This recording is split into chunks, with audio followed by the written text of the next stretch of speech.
स्वागत है आपका हिंदी व्याकरण की आज की इस कक्षा में। हम लोग हिंदी व्याकरण के अंतर्गत एक श्रृंखला चला रहे हैं। उसमें आज हम लोग चर्चा करेंगे सर्वनाम की। सर्वनाम में हम लोग अभी ध्यान देंगे। इसके पहले हम लोगों ने संज्ञा प्रकरण का अध्ययन किया। संज्ञा प्रकरण में लिंग, वचन और कारक के बाद अब हम लोग सर्वनाम पर आए हैं। तो यहाँ पर एक लाइन गुनगुनाने के लिए आपके लिए है। शुरुआत में किसी भी टॉपिक की शुरुआत में उसको गे शैली में हम लोग यहाँ पर प्रयोग कर रहे हैं।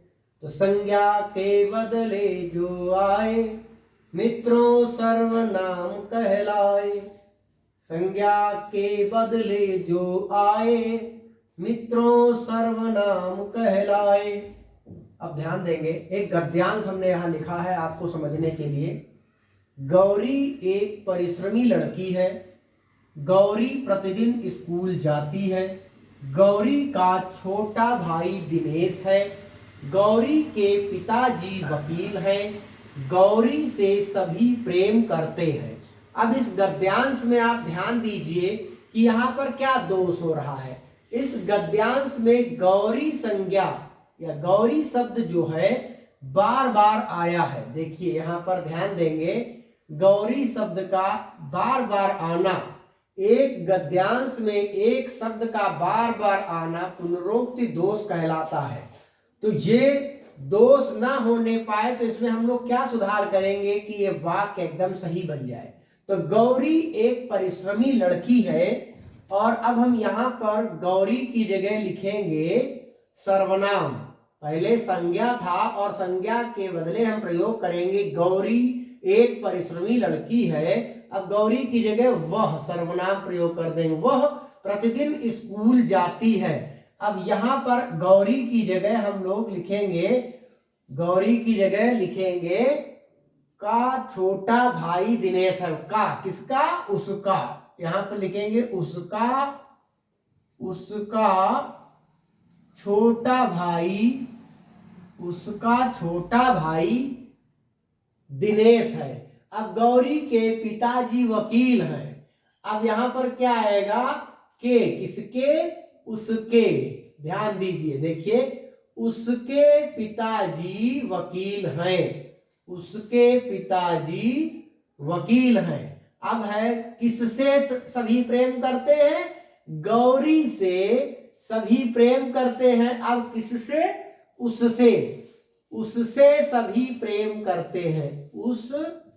उससे सभी प्रेम करते हैं। अब आप देखिए ये वाक्य जो है फिर से हम पढ़ेंगे। गौरी एक परिश्रमी लड़की है। वह प्रतिदिन स्कूल जाती है। उसका छोटा भाई दिनेश है। उसके पिताजी वकील हैं। उससे सभी प्रेम करते हैं। अब ये जो एक गद्यांश बना, इसमें अब जो है सर्वनाम की स्थिति में कोई दोष नहीं है। अब आप देखिए यहाँ पर वह हमने सर्वनाम प्रयोग किया, उसका प्रयोग किया, और फिर हमने यहाँ पर प्रयोग किया उसके, और फिर हमने प्रयोग किया उसे। इतने सर्वनाम हमने इसमें यूज कर दिया। अब देखिए संज्ञा के स्थान पर इसकी परिभाषा है सर्वनाम की। सर्वनाम की परिभाषा ध्यान देंगे। संज्ञा के स्थान पर प्रयुक्त होने वाले पद, संज्ञा के स्थान पर प्रयुक्त होने वाले पद या शब्द सर्वनाम कहलाते हैं। जैसे वह, हम, तुम, तू, वे, उसे, कौन, यह, क्या, कोई आदि। अब देखिए जो सर्वनाम के भेद हैं वो आपके सम्मुख हम लाने का प्रयास कर रहे हैं। सर्वनाम मुख्य रूप से 6 प्रकार के हैं। देखिए सबसे पहले पुरुषवाचक, फिर नंबर 1 पुरुषवाचक, नंबर 2 निश्चयवाचक, नंबर 3 निजवाचक, फिर निश्चयवाचक, फिर अनिश्चयवाचक 4 नंबर पर, और 5 नंबर पर संबंधवाचक सर्वनाम, और 6 नंबर पर प्रश्नवाचक सर्वनाम। तो पुरुषवाचक सर्वनाम के बारे में थोड़ा सा समझें। जो सर्वनाम शब्द किसी पुरुष के नाम के बदले प्रयुक्त होते हैं, जैसे मैं, वह, तुम, हम आदि, ये है पुरुषवाचक सर्वनाम। अब पुरुष कितने होते हैं? पुरुष हैं 3 प्रकार के। पुरुष हैं 3 प्रकार के, उत्तम पुरुष, मध्यम पुरुष और अन्य पुरुष। उत्तम पुरुष हमेशा मैं होता है, मैं हमेशा उत्तम और तुम मध्यम। तो तुम जो है मध्यम पुरुष का है और वह है अन्य पुरुष का।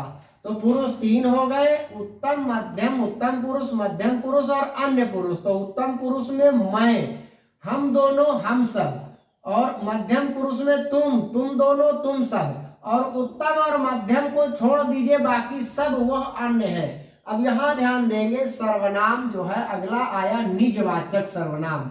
जो सर्वनाम शब्द कर्ता स्वयं अपने लिए प्रयुक्त करता है, जैसे स्वयं, आप ही, अपने आप, खुद आदि।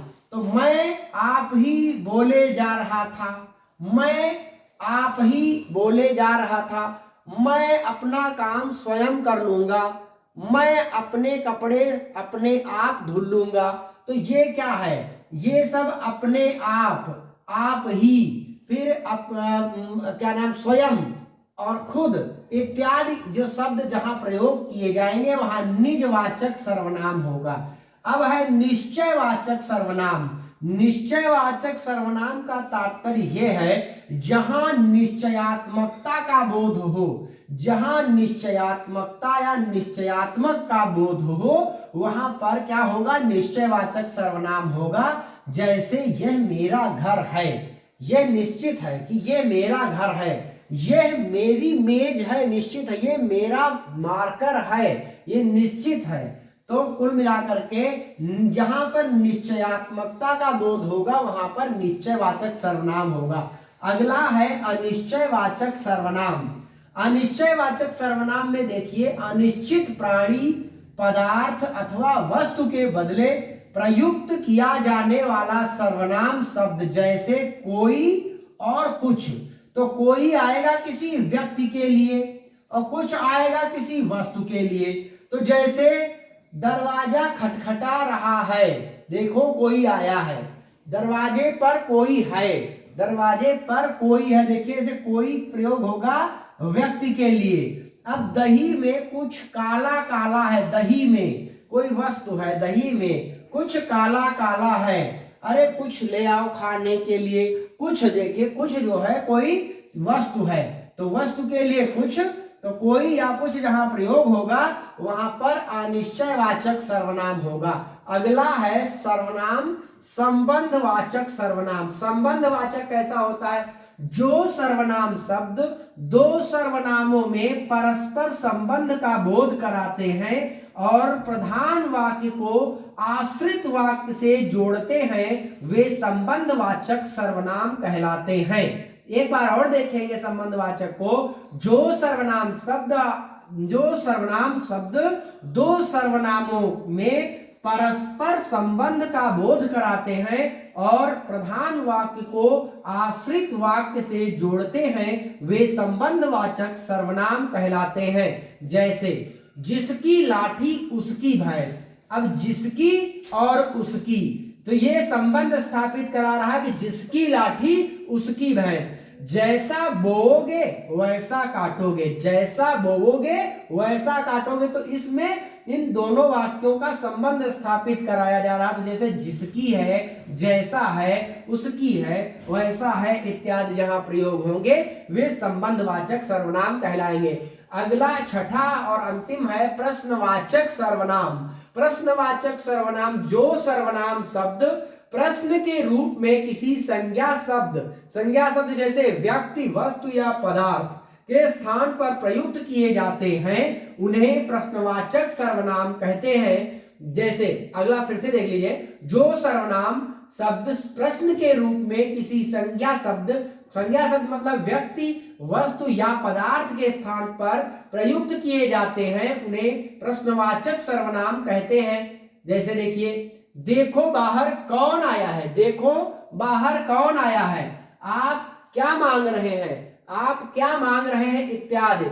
जैसे जहां पर कौन व्यक्तिवाचक के रूप में प्रयोग होगा और क्या वस्तु सूचक है, तो क्या मांग रहे हैं, तो कोई वस्तु की बात होगी, तो कौन व्यक्ति के लिए और क्या वस्तु के लिए प्रयोग किया जाता है। तो इस तरीके से हम लोगों ने आज सर्वनाम प्रकरण को समझने का प्रयास किया।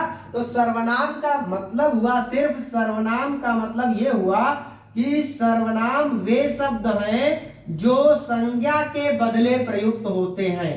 मतलब यह हुआ, संज्ञा के स्थान पर प्रयुक्त होने वाले वे शब्द जो संज्ञा के स्थान पर प्रयुक्त होते हैं, जैसे वह, हम, तुम, तू, वे, उसे, कौन, यह, क्या, कोई आदि शब्द जो हैं वो सर्वनाम शब्द हैं। तो हम उम्मीद करते हैं कि आपको सर्वनाम प्रकरण समझ में आया होगा। तो इसकी एक आप स्क्रीनशॉट ले लीजिए और अपना नोट्स कंटिन्यू रखिए, अपना नोट्स बना लीजिए निरंतरता के साथ और इसे 2-3 बार पढ़िए और इस वीडियो को 2-3 बार देखिए। हम उम्मीद करते हैं कि प्रकरण आपको अच्छे से समझ में आ जाएगा। आज के लिए इतना ही, बहुत बहुत धन्यवाद।